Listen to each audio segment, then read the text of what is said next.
Praise the lord. ప్రభువైన యేసుక్రీస్తు నామమున పేరిట మీ అందరికీ శుభములు.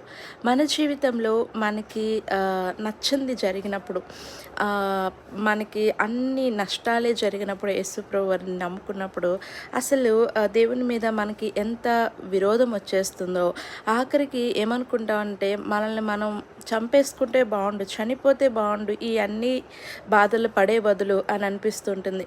కానీ యోబుకు వచ్చినన్ని కష్టాలు మన ఎవరికి రాలేదండి.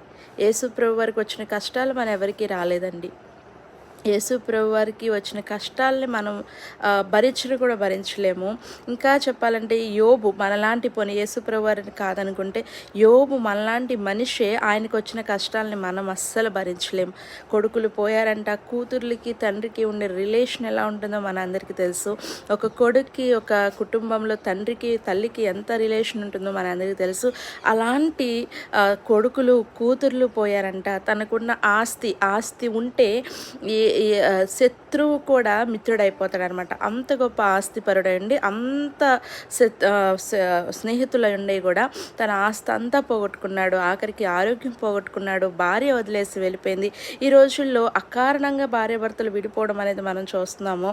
ఆ రోజుల్లో తనకి ఉన్న ఆ పరిస్థితిలో, మనం కష్ట సమయంలో ఉంటేనే కదా మనకి భాగస్వామి అని అంటాము. కానీ కష్ట సమయం వచ్చినప్పుడు ఆమె అతన్ని విడిచిపెట్టి వెళ్ళిపోవాలనుకుంటుంది. మన జీవితంలో మనం అన్న కష్టాలు పడ్డామా? మనకి దేవుడు బిడ్డల్ని ఇచ్చాడు కదా, వాళ్ళు ఆరోగ్యంగా ఉన్నారు కదా. మనకు ఉన్న దాంట్లోనే మనము తింటున్నాము, చక్కగా ఆరోగ్యంగా ఉంటున్నాం కదా. అన్నిటికన్నా గొప్ప ఐశ్వర్యం ఏదైనా ఉంది అంటే బిడ్డలను కలిగి ఉండటము, అలాగే ఆరోగ్యాన్ని కలిగి ఉండటం కదా. బిడ్డలు లేనివారు, ఆరోగ్యాన్ని బాగుగా లేనివారు ఎంతగా ఉన్నారో ఈ లోకంలో ఒక్కసారి సెర్చ్ చేసి చూడండి. గూగుల్లో మీకు ఇన్ఫర్మేషన్ దొరుకుతుంది. అన్ని కష్టాలు మనం యోబులాగా అయితే పడట్లేదు కదా. కాబట్టి అంటే కష్టాలు మాత్రమే వస్తాయి యేసుప్రభుని అంటే అవును, కష్టాలు వస్తాయి, సుఖాలు ఉంటాయి. కష్టాలలో సుఖాన్ని ఎత్తుక్కొని జీవించగలిగిన వాడే క్రైస్తవుడు అనబడతాడు ఈ భూమి మీద. ఎందుకంటే మనం ఈ లోకమునకు యోగ్యులము కాదు.